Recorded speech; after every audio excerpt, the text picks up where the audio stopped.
에스라서 강의 14번째 시간입니다. 대적 마귀, 이런 제목으로 은혜를 나누고자 합니다. 우리가 하나님의 은혜를 받았다 하는 것은 역으로 말씀드리면 악한 사단의 미움을 받았다라고 하는 겁니다. 따라서 신앙 생활은 하나님의 사랑을 받는 그 순간부터, 즉 우리가 예수를 그리스도 믿고 하나님의 자녀가 되는 그 순간부터 죽을 때까지 악한 영과 싸우는 거죠. 그래서 성경은 우리의 대적이 악한 영이다 라고 분명히 증거하고 있죠. 에베소 6장 12절 말씀입니다. 함께 봅니다. 우리의 씨름은 혈과 육을 상대하는 것이 아니요 통치자들과 권세들과 이 어둠의 세상 주관자들과 하늘에 있는 악의 영들을 상대합니다. 하늘에 있는 악한 영, 공중이라는 뜻입니다. 이 땅을 다스리고 있는 악한 영들과 싸우는 거예요. 그런데 보면은 교회는 열심히 다니는데 악한 영이 시험하지 않는 자들이 있습니다.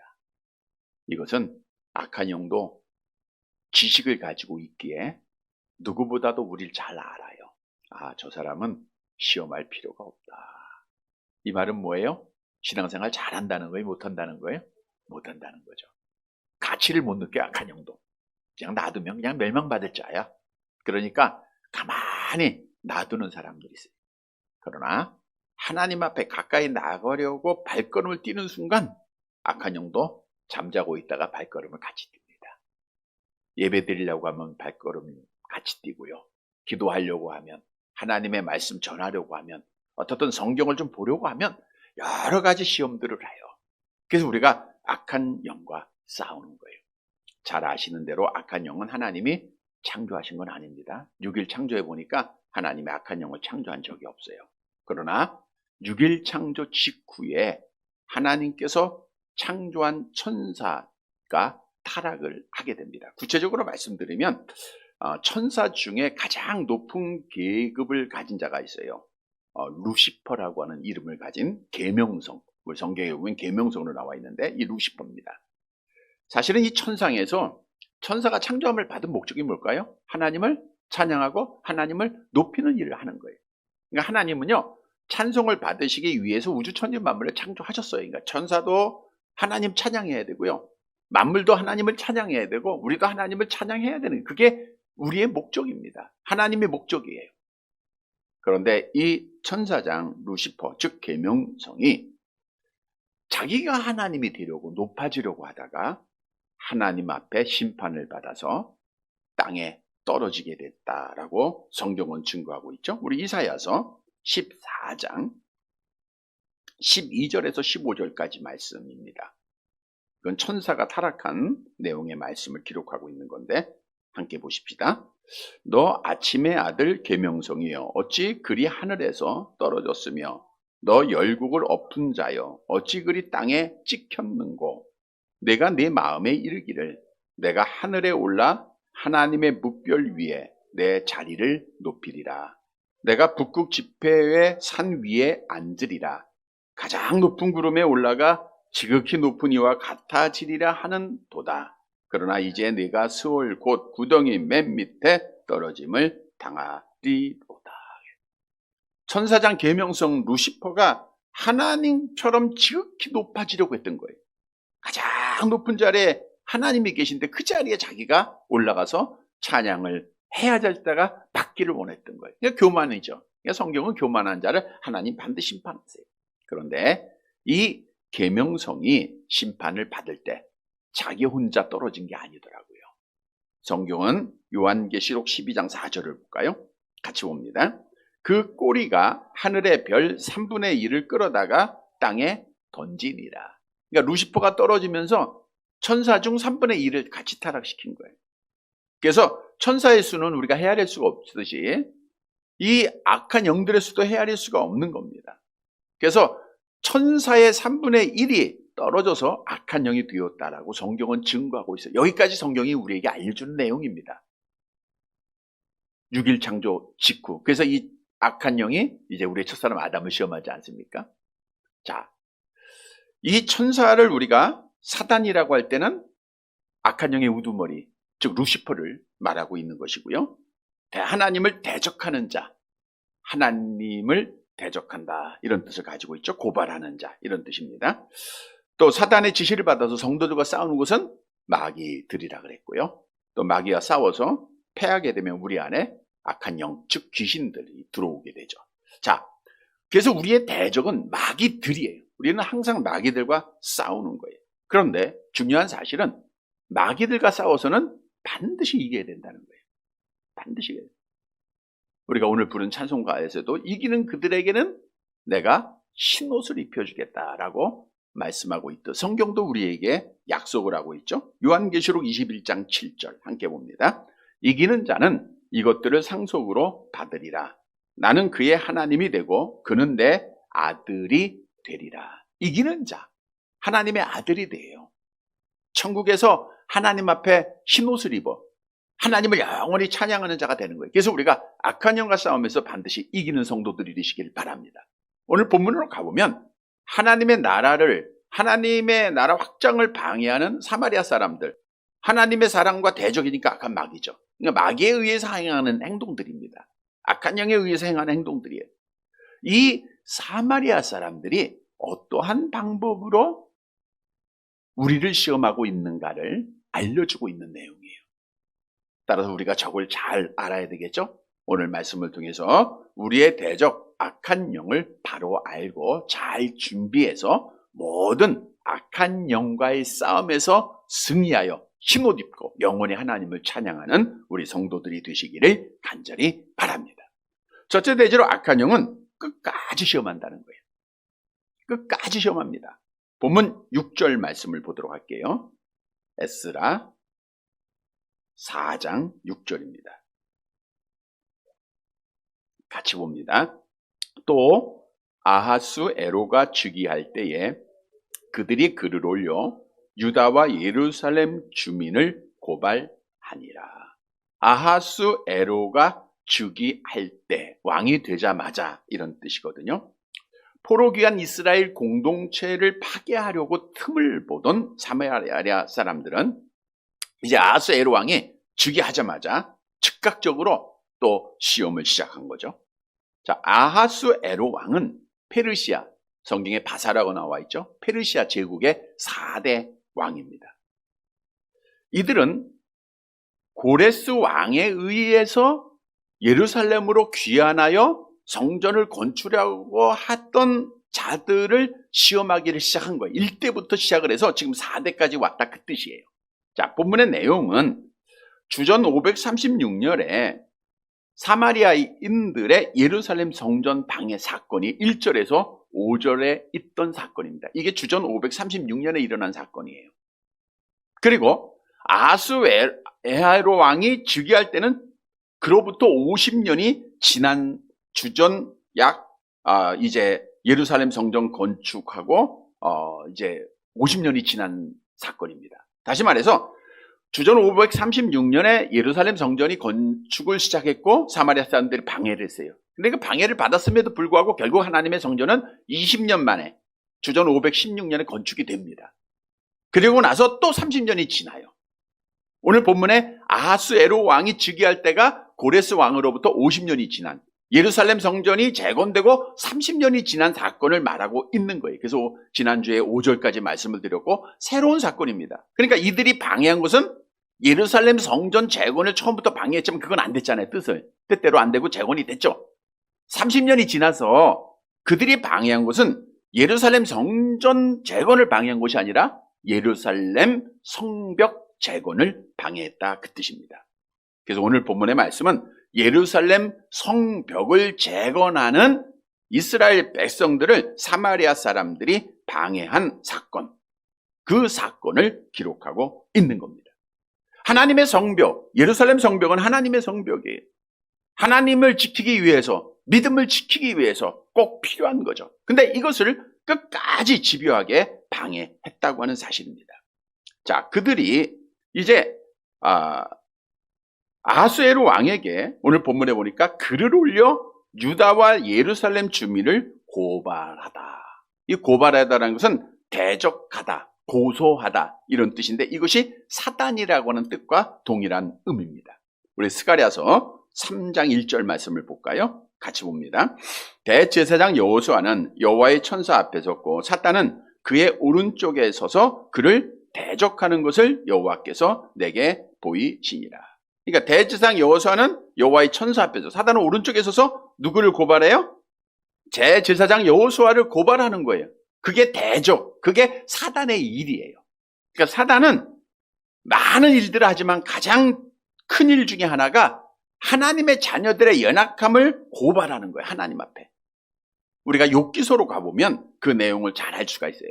우리 욥이라고 하는 사람이 당대의 의인으로 하나님을 잘 섬기고 있었죠. 그때 사단이 와서 어떻게 하나님 앞에 말을 하죠? 욥기서 1장 11절 함께 봅니다.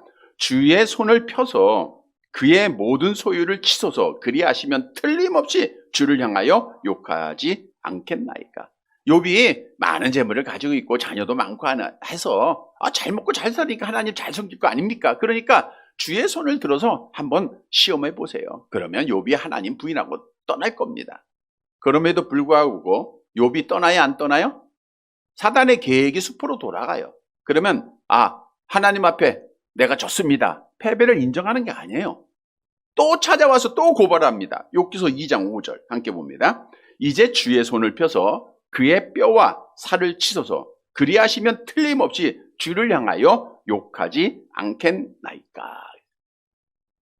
욥은 또 계속해서 또 공격을 한 거예요. 계속해서 공격을 합니다. 또 이 공격도 먹혔어요? 안 먹혔어요? 또 실패하죠. 그러니까 또 누구를 보내요? 세 친구를 보내서 또 시험하는 거예요.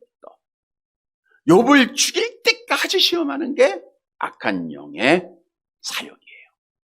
여러분, 사마리아인들이 하나님의 뜻을 따라 바벨론 포로 생활에서 귀환하여 하나님의 나라를 회복하려고 하는 자들을 방해하고 성전을 방해하고 성벽을 방해하고 고발하는 것은 바로 그들이 사단의 지배 속에 있었다고 하는 것을 말씀해주고 있는 거예요. 바벨론 제국은 아수르를 무너뜨리고 제국을 이뤘습니다. 그 다음에 하나님의 섭리 속에 메대와 바사라고 하는 나라가 연합을 하여 바벨론을 무너뜨리게 되죠. 그리고 제국을 이루는데 그 제국이 이제 바사 제국 또는 페르시아 제국이라고 하죠. 그 제국의 일대 왕이 고레스입니다. 그러니까 이들이 고레스 왕이 명령을 했잖아요. 너희 가서 예루살렘에 돌아가서 성전 건축하고 성벽 재건해. 근데 사마리아 사람들이 고레스 왕에게 고발을 해봐야 통할 것 같아요? 안 통할 것 같아요? 안 통하죠. 그의 아들에게 해도 안 통할 것 같아요. 기다리는 거예요. 4대째쯤 되면 되겠지. 4대째쯤 되면 이제 그 일대 왕, 고레스 왕이 명령한 것에 대해서 기억력이 흐려졌을 거예요. 그러니까 그것을 노리고 그들이 고발을 하는 거예요. 자, 여기서 중요한 내용은 이들이 하나님의 성전을 방해합니다. 근데 방해해서 사실 성전 건축이 조금 지연은 됐어요. 그때 우리가 지난 주에도 다니엘이 그 일 때문에 슬퍼했다라고도 말씀을 드렸죠. 근데 결국 성전이 건축됩니다. 그러면 사단의 방해 공작이 끝나야 되는데 끝나지가 않았어요. 예루살렘 성벽까지 이제 그들이 끝까지 방해하는 거예요. 끝까지 하나님의 나라 사람들을 하나님의 나라를 이루지 못하도록 하나님의 나라를 경험하지 못하도록 그들이 끝까지 시험했다는 거예요.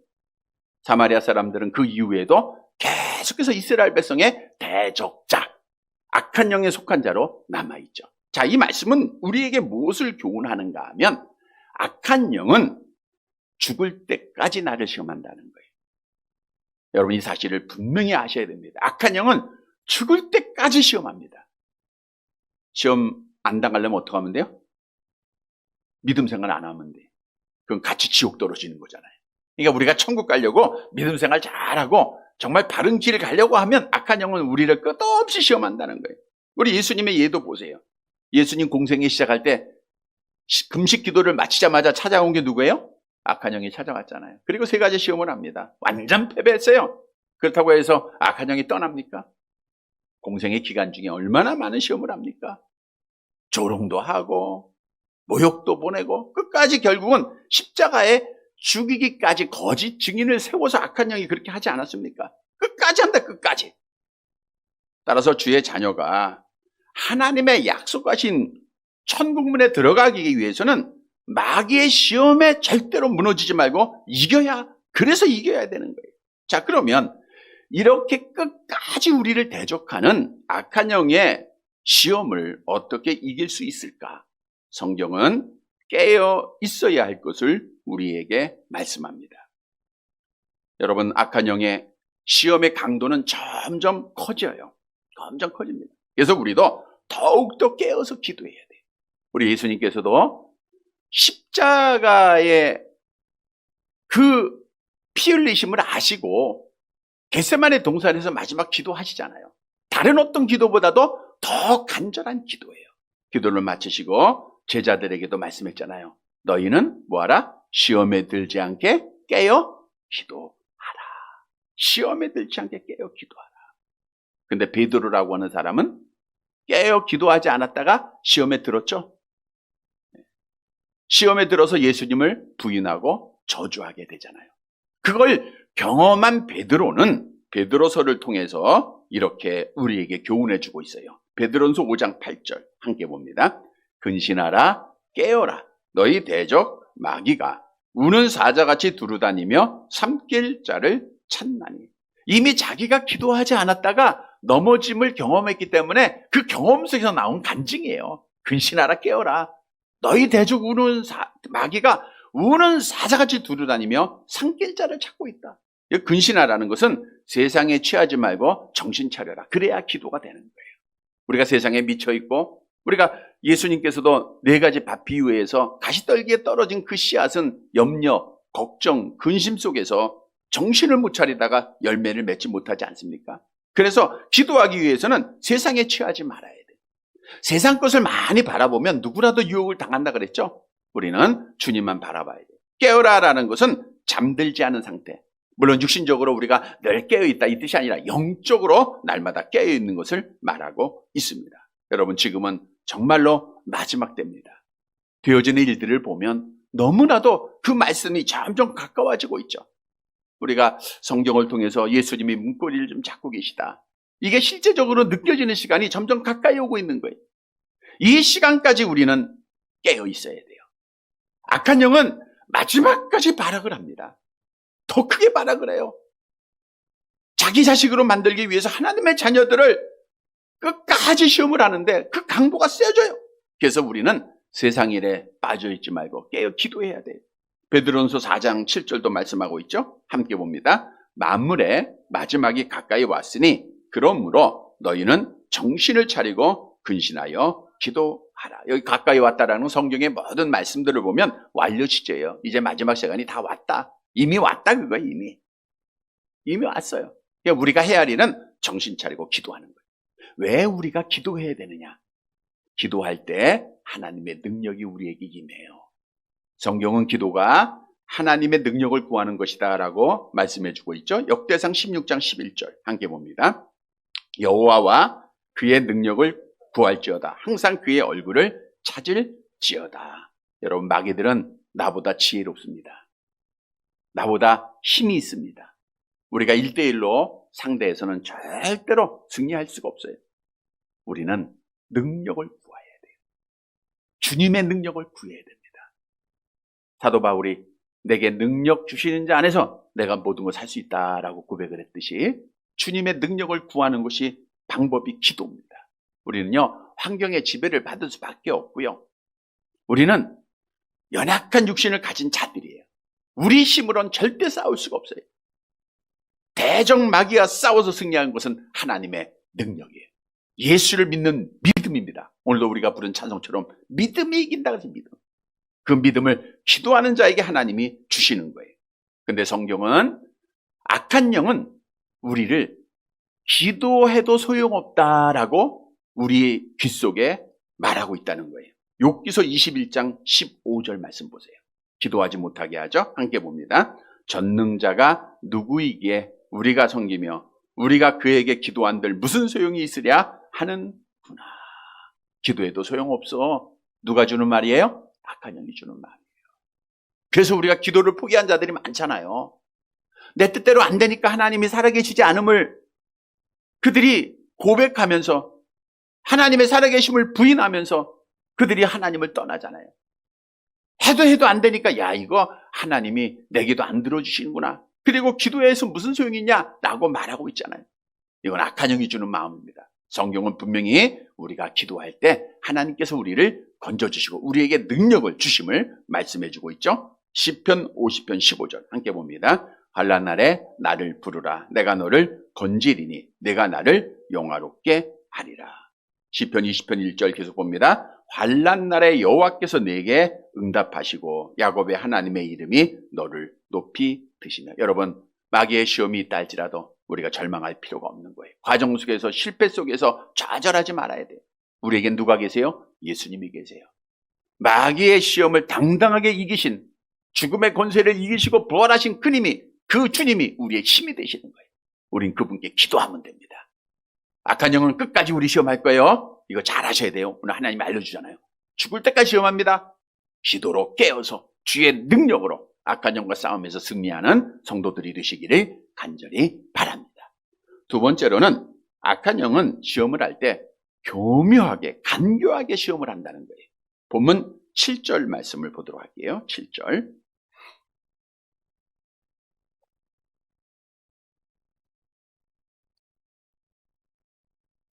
같이 봅니다. 아닥사스다 때에 비슬람과 미드드락과 다부엘과 그의 동료들이 바사왕 아닥사스다에게 글을 올렸으니 그 글은 아람 문자와 아람 방언으로 써서 진술하였더라. 6절에 이미 아수에로 왕에게 고발을 했죠. 근데 그게 통하지 않은 거예요. 그러다 보니까 7절은 아닥사스다 왕이 나와요. 이 아수에로 왕의 아들입니다. 아닥사스 왕은 주전 464년부터 424년까지 약 40년간 페르시아의 제5대 왕으로 즉위했던 자입니다. 통치했던 자죠. 페르시아의 5대 왕이에요. 자, 여기서 잘 봐야 됩니다. 이때에 아닥사스다 왕이 즉위하자 비슬람과 미드드락과 다부엘과 그의 동료들 이렇게 나와 있죠. 아닥사스다 왕에게 고소장을 올린 사마리아 사람들의 주동자들의 이름들입니다. 별 중요한 이름들은 아닌데 뜻만 볼게요. 비슬람 평화의 아들 미드드락, 바사의 수호신의 미드라사의 아들 다부엘, 하나님의 선하심 동료, 악한 일을 시도하는 패거리들, 이런 자들이 아닥사스다 왕에게 고발을 하는 거예요. 고소를 하는 겁니다. 앞대지에서 말씀드린 대로 또 안 됐어요. 4대 왕에게. 그러니까 5대 왕에게 또 고소를 합니다. 자, 실제로 이 고발로 인하여서 포로 귀환한 이스라엘 공동체의 예루살렘 성벽 재건이 중단이 돼요. 그러나 얼마 지나지 않아서 예루살렘 성전 재건이 또 시작이 됩니다. 그러니까 결국 고발했는데 받아들인 것 같다가 안 되는 거예요. 그래서 다시 이제 그들이 다음 절에 보니까 또 고발을 하게 돼요. 자, 근데 여기서 중요한 것은 그 글은 오늘 본문에 보면 아람 문자와 7절 하반절에 나와 있죠. 아람 방언으로 써서 진술하였더라 이거예요. 아람 문자와 아람 방언으로 썼다. 위에 6절에서 고발할 때는 아람 문자로 쓰지 않았어요. 자기들이 쓰는 언어로 히브리어로 하는 거예요. 그런데 이들이 7절에서는 아람 문자, 아람 방언으로 썼다 그거예요. 예루살렘 성벽 재건과 관련하여 이스라엘 공동체를 고소하는 내용의 글이 이제 5번째 왕에게 고발할 때는 아람어를 쓴 거예요. 실제로 구약 성경이 그렇습니다. 대부분이 구약은 히브리어, 신약은 헬라어 이렇게 기록되어 있죠, 원문에. 그런데 아람어가 기록된 내용들이 있어요. 다니엘서 2장 4절에서 7장 28절, 그리고 에스라 4장 8절에서 6장 18절, 7장 12절에서 26절까지는 원문에도 아람어로 기록되어져 있다는 거예요. 왜냐? 당시에 페르시아 제국이 지배했던 고대 근동에서 아람어를 썼다. 즉 바사왕, 페르시아 왕이 아람어를 쓰는 사람이에요. 근데 아람어를 쓰는 사람에 우리나라의 말로 하지 아니하고 사마리아 사람들이 자기가 쓰는 말로 하지 아니하고 아람 말로 쓰는 이유가 뭘까요? 자, 우리도 보면 외국 사람이 한국말을 하면 어때요? 기분들이 어떻든 좋죠. 또 친근해지죠. 그리고 솔깃해지고. 한국 사람이 한국말 못하면 왜 그럴까? 우리가 이상하게 도리어 생각하잖아요. 외국 사람에도 불구하고 내 말을 사용한다? 이건 굉장한 친근감을 갖게 할 수 있는 방법이 되는 거예요. 그래서 우리가 미국 사람 할 때는 영어를 해야 된다는 것이고 독일 사람만 독일어를 해야 되는 거죠. 왜? 그래야 뭔가 대화가 되는 거거든요. 그러니까 오늘 이 본문에 보면 사마리아 사람들이 자기 말로 하지 아니하고 앞에는 자기 말로 했잖아요. 7절에 와서는 아람 방언으로 왕에게 고발했다라는 것은 저들이 머리를 짜고 왕의 마음을 맞추기 위해서 교묘한 방법을 동원해서 시험했다, 그 뜻이에요. 그래서 오늘 우리에게 주는 교훈은, 악한 영은요 참으로 강교합니다. 수단과 방법 가리지 않아요. 지난 주일에도 저녁에 사마리아 사람들이 성전을 방해할 때 야, 너희 성전 건축하지 마, 이렇게 했습니까? 아니죠. 우리 한번 다시 보고 갈까요? 에스라서 4장 2절을 볼까요? 성경 보십시다. 에스라서 4장 2절. 그들이 어떻게 방해를 했습니까? 같이 봅니다. 스룹바벨과 족장들에게 나와 이르되 우리도 너희와 함께 건축하게 하라. 우리도 너희같이 너희 하나님을 찾노라. 아수르 왕 에살 하돈이 우리를 이리로 오게 한 날부터 우리가 하나님께 제사를 드리노라 하니. 분명히 이들은 악한 영에 속한 자여 성전 재건을 방해하기 왔음에도 불구하고 얼마나 교묘합니까? 야, 우리 너희와 함께 성전 건축하게 하자. 우리도 하나님 섬기는 사람이야. 마치 알곡 있는 교회에 가라지가 들어와서 그 알곡을 시험에 들게 하듯 이 악한 영은 이렇게 교묘한 방법으로 교회 안에 들어온다는 거예요. 우리 안에 들어오고 우리를 시험한다, 그 뜻이에요. 그래서 성경도 악한 영은 관계를 부린다 이렇게 말씀하고 있죠. 그러면 이 교묘하게 관계를 부리는 악한 영의 시험을 어떻게 우리가 방어해야 되는가? 에베소 6장 11절에서 답을 주고 있죠. 함께 봅니다. 마귀의 관계를 능히 대적하기 위하여 하나님의 전신갑주를 입어야 돼요. 계속 시험하는 마귀를 이기기 위해서 우리가 늘 깨어 있으면 되잖아요. 그런데 이렇게 교묘한 방법으로 시험할 때는 우리가 하나님의 전신갑주를 입어야 돼요. 여기 관계라고 하는 것은 음모, 교묘한 꾀를 말하고 있는 거예요. 교묘한 방법이에요. 전신갑주는 군인이 전쟁에 나가면서 자신을 적군으로부터 보호하기 위하여 입는 옷, 갑옷을 말하고 있죠. 또 병기까지 포함한 겁니다. 군인들이 쓰는 헬멧서부터 완전 군장한 그 모습을 상상하면 돼요. 다시 말하면 우리 믿는 성도들은 항상 완전 군장하고 있어야 된다는 거예요. 완전 군장. 우리가 전쟁이 나면 군인들이 시간에 맞춰서 잠들을 번갈아 잘 때, 잠을 잘 때도 군화의 끈을 안 풀죠. 언제 나갈지 모르니까. 그게 우리 신앙생활이에요. 항상 준비되어 있어야 됩니다. 왜? 악한 영은 언제 올지 교묘한 방법으로 우리를 시험하고 있기 때문에 전신갑주를 입어야 할 이유를 에베소 6장 13절에 말씀해 주고 있죠. 함께 봅니다. 그러므로 하나님의 전신갑주를 취하라. 이는 악한 날에 너희가 능히 대적하고 모든 일을 행한 후에 서기 위하며. 하나님의 전신갑주를 입으면, 우리가 완전무장하면 악한 날, 교묘하게 우리를 시험하는 관계를 부리는 이 악한 영들을 우리가 이기고 하나님 앞에 설 수 있다라고 성경은 증언하잖아요. 그러니까 우리가 하나님 앞에 서기 위해서는 악한 영과의 싸움에서 이겨야 되는데 하나님의 전신갑주를 입어야 돼요. 그러면 하나님의 전신갑주를 입는다는 건 뭔가? 우리가 잘 아시는 대로 에베소 6장 14절에 17절 말씀이 답을 주고 있는데, 말씀대로 그대로 은혜를 받으시기 바랍니다. 함께 봅니다. 그런즉 서서 진리로 너희의 허리에 띠를 띠고 의에 호신경을 붙이고 평안의 복음이 준비한 것으로 신을 신고 모든 것 위에 믿음의 방패를 가지고 이로써 능히 악한 자의 모든 불화살을 소멸하고 구원의 투구와 성령의 검 곧 하나님의 말씀을 가지라. 여러 번 설명드렸기 때문에 여러분들이 이대로 우리가 하나님의 전신갑주를 입어야 돼요.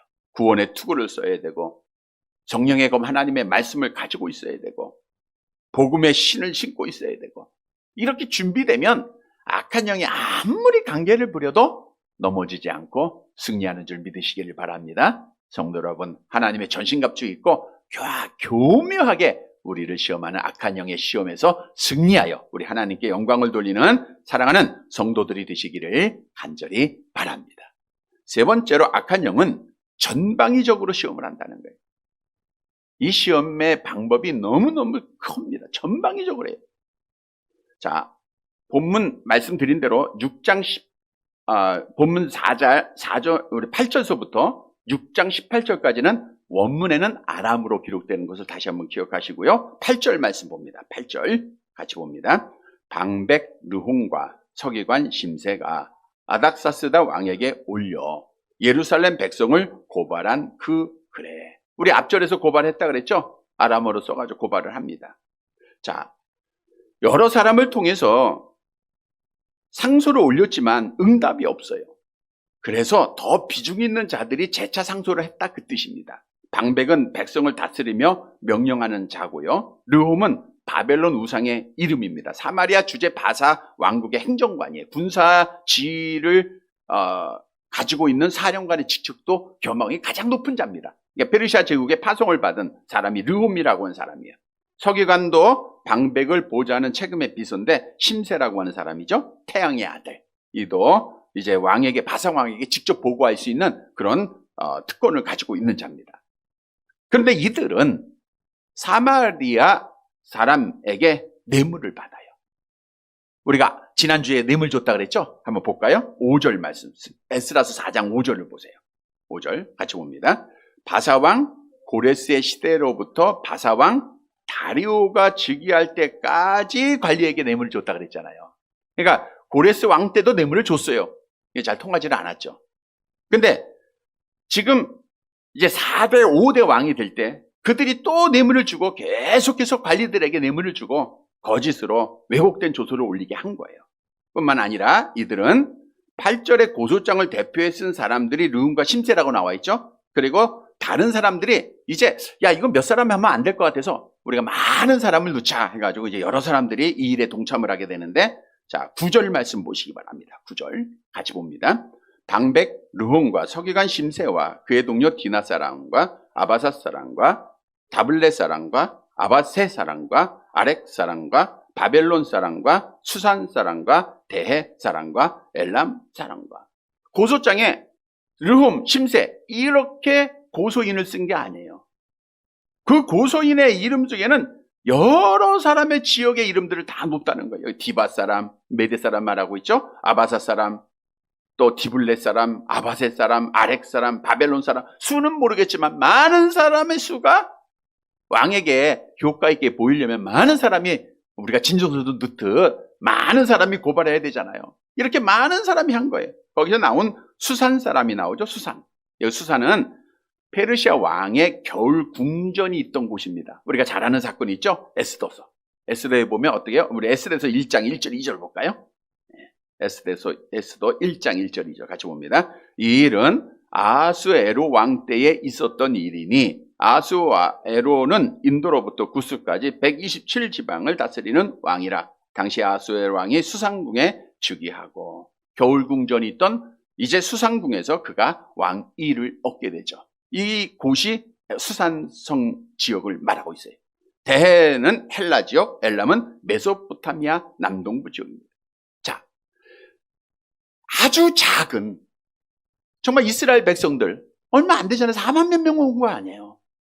그들이 성벽 재건하는데 그건 뭐 큰일입니까? 근데 이걸 못하게 하기 위해서 모든 세계, 그 주위의 모든 나라 사람들을 다 동원하고 고소장에 그들의 이름을 쓰게 한 거예요. 왕으로 하여금 안 들을 수 없도록 한 겁니다. 그것만이 아니죠. 10절 말씀 보세요. 10절 같이 봅니다. 그 밖에 백성 곧 존귀한 오스나발이 사마리아 성과 유브라데 강 건너편 다른 땅에 옮겨둔 자들과 함께 고발한다 하였더라. 그들이 이제 아람어로 고발을 하면서 여러 나라 사람들이 했죠. 또 오늘 그 밖에 모든 사람들 다 하는 거예요. 북이스라엘에 거주했던 오스나발의 사람들, 또 유브라테스 강 건너편 지역의 사람들, 다시 말하면 모든 지역의 사람들, 페르시아 왕이 통치하고 있던 나라들의 모든 사람들을 다 이름을 넣은 거예요. 고소장에. 저거 하면 안 된다. 우리가 다음 내용에 보니까 거짓된 고소죠. 저들이 지금 성을 쌓고 페르시아 왕을 대항하려고 합니다. 라고 하는 거짓말 고소장에 모든 사람이 다 넣은 거예요. 자, 이 말씀을 묵상해 보면서 참 하나님의 사람들은 힘들겠다. 믿음 지키기 힘들고 하나님의 성전 세우기 힘들고 하나님의 성벽 그 지키는 것이 힘들겠다라는 생각을 해봅니다. 왜? 악한 영은요 얼마나 힘이 있으면 이렇게 한두 사람이 아니라 모든 사람을 다 동원해서 전방위적으로 시험을 한다는 거예요. 이 전방위적으로는 가능한 한 모든 방법을 다 동원했다는 거예요. 가능한 한 모든 방법을. 이게 우리를 넘어뜨리기 위한 악한 영의 방법입니다, 여러분. 우리가 지금까지도 많은 부분을 통해서 경험했잖아요.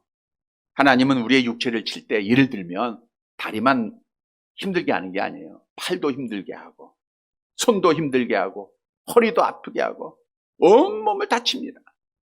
욥을 보면 되죠. 다 쳐요. 또 사람을 위해서 우리를 시험할 때도요. 내 가까이 있는 사람들 우리가 지난주에 조심하라 그랬죠. 조심해야 되는데 형제들도 동원하고요. 자녀들만 시키는 거 아니에요. 이웃들 다 동원해서 시험합니다. 예배 못 드리게 하고. 또 우리의 마음을 칠 때 한 가지 걱정만 줍니까? 여러 가지 걱정을 주는 거예요. 여러 가지 근심스러운 일들을 줍니다. 괴롭게 합니다. 잠 못 자게 합니다. 그러니까 이 전방위적으로 우리의 영혼도 치고 우리의 육신도 치고 악한 영은 우리를 죽이기 위해서 천국 가게 하지 못하기 위해서 이렇게 전방위적으로 시험하는 거예요. 우리가 욥의 모습을 보면 얼마나 전방위적으로 욥을 쳤는가 다시 한번 볼 수가 있어요. 모든 재산을 잃고 10자녀 잃었으면 됐죠. 그 가운데 누가 믿으면 어떻게 지킬 수 있습니까? 근데 그게 안 통하니까 이제는 몸 아프게 하죠. 그 아프게 하는 것도 가장 아픈 거예요. 잠을 못 자게 기아장으로 자기의 몸을 그 가려움을 해결해야 되는 그런 아픔을 주잖아요. 아내는 뭐예요? 또 뭐라 그랬어요? 아내가 욥기서 2장 9절을 보세요. 욥기서 2장 9절 같이 봅니다. 그의 아내가 그에게 이르되 당신이 그래도 자기의 온전함을 굳게 지키느냐 하나님을 욕하고 죽으라 하고 또 떠나요. 얼마나 괴롭습니까? 이렇게 전방위적으로 욥을 시험했어요. 말씀드린 대로 그것으로 끝나는 게 아니잖아요. 세 친구 보내가지고 얼마나 많은 말로 욥을 아프게 했습니까? 끝까지 시험했잖아요. 자, 그러면 이렇게 전방위적으로 우리가 시험을 당하는 거 당연한 거 이거 알아야 돼요. 어떻게 이길 것인가? 욥을 통해서 답을 찾으면 돼요. 모든 것이 하나님의 섭리임을 받아들여야 됩니다. 지금 우리가 겪고 있는 것, 잘 되는 것도 하나님의 섭리고 또 내 생각대로 안 되는 것도 하나님의 섭리예요. 넘어짐도 하나님의 섭리고 일어남도 하나님의 섭리이다. 병도 하나님의 섭리고 건강한 것도 하나님의 섭리예요. 그걸 욥은 알았어요. 그래서 우리가 잘하는 대로 이런 고백을 하죠. 그의 육신과 자녀들을 칠 때 욥기서 1장 21절 같이 봅니다. 이르되 내가 모태에서 알몸이 나오사온즉 또한 그리로 돌아가올지라. 주신 이도 여호와시요 거두신 이도 여호와시니 여호와의 이름이 찬송을 받으실지니이다. 하나님의 섭리를 그대로 받아들인 거예요. 뿐만 아니라 아내가 욕하고 죽으라 할 때도 욥은 이렇게 대답했잖아요. 욥기서 2장 10절 같이 봅니다. 그가 이르되 그대 말이 한 어리석은 여자의 말 같도다. 우리가 하나님께 복을 받았은즉 화도 받지 아니하겠느냐 하고 그 모든 일에 욥이 입술로 범죄하지 않아요. 입술로 범죄하지 말아요. 사람의 말 듣지 말아야 되는 거예요. 입술로 범죄하지 말아야 돼요. 뿐만 아니라 전방위적으로 시험하는 악한 영을 이기기 위해서는 우리가 요 다음에 좋아질 거야 라고 하는 소망을 반드시 가지고 있어야 돼요. 욥이 어떻게 고백했죠? 욥기서 23장 10절 같이 봅니다. 그러나 내가 가는 길을 그가 아시나니 그가 나를 단련하신 후에는 내가 순금같이 되어, 순금은 그냥 되는 게 아니에요. 하나님 앞에 복은 그냥 받는 게 아닙니다. 여러분, 순교 현장으로 들어가는 순교자들을 보세요. 그 죽음 후에는 뭐가 있어요? 하나님의 나라가 있잖아요. 그러니까 찬송하면서 들어갈 수밖에 없는 거예요. 그러니까 믿음을 지키는 겁니다. 여러분, 우리는 내가 겪고 있는 괴로운 시험, 작은 문제든 큰 문제든 나의 아픈 병, 이거 후에 하나님의 순금 같은 하나님의 복이 있음을 믿으시길 바랍니다. 그 소망을 가져야 돼요. 왜? 하나님은 우리를 얼마나 사랑하십니까? 우리를 위해서 독생자까지 주셨잖아요. 우리는 하나님 앞에 복받은 자들이에요. 뿐만 아니라 예수가 그리스도라고 하는 믿음을 우리가 잃지 말아야 돼요. 잘하는 말씀이죠. 요한 1서 5장 4절 5절 함께 봅니다. 무릇 하나님께로부터 난 자마다 세상을 이기느니라. 세상을 이기는 승리는 이것이니 우리의 믿음이니라. 예수께서 하나님의 아들이심을 믿는 자가 아니면 세상을 이길 자가 누구냐? 예수님이 하나님의 심을 믿으면 되는 거예요. 우리는 욕처럼 하나님의 섭리 그대로 받아들이고 사람 말 듣지 말고 소망 갖고 믿음으로 전방위적으로 나를 압박하고 시험하는 악한 영의 시험을 이기는 사랑하는 성도들이 되시기를 간절히 바랍니다. 말씀을 정리해 드립니다. 악한 영이 우리를 시험하는 목적이 뭐예요? 지옥 가게 하는 거예요. 다시금 우리 뺏어야 되잖아요. 뺏겼잖아요, 하나님 앞에. 그 뺏으려고 하는 거예요. 많은 사람들이 시험 중에 넘어집니다. 많은 사람이 넘어져요. 마치 하나님이 채를 가지고 거르듯 이 악한 영을 통해서 많은 사람이 걸러져요. 많은 교회가 걸러지고 있어요. 그러나 우리는 끝까지 하나님 앞에 믿음 지켜야 됩니다. 시험에 넘어지지 말아야 됩니다. 그러면 악한 영의 시험에 넘어지지 않기 위해서는 악한 영이 어떻게 우리를 시험하는가를 알아야 돼요. 오늘 본문의 말씀은 귀한 말씀이죠. 어떻게 우리를 시험해요? 언제까지 시험해요? 끝까지 시험해요. 그러니까 우리 어떻게 해야 돼요? 깨어 기도해야 돼요. 우리도 깨어 있으면 되잖아요. 늘 기도해야 됩니다. 또 악한 영은 어떻게 시험합니까? 교만한 방법으로 시험을 해요. 하나님의 전신갑주 입으면 돼요. 악한 영 어떻게 시험해요? 전방위적으로 시험을 해요. 그러니까 우리는 하나님의 섭리 받아들이고 사람 말 듣지 말고 순금같이 나올 것을 믿고 믿음으로 이겨야 되는 거예요. 사랑하는 성도 여러분, 오늘 주신 말씀 따라 우리가 악한 영과의 시험에서 날마다 승리하고 매일매일 승리하고 마지막까지 승리해서 하나님 앞에 영광을 돌리고 복을 받는 사랑하는 성도들이 되시기를 주님의 이름으로 간절히 바랍니다.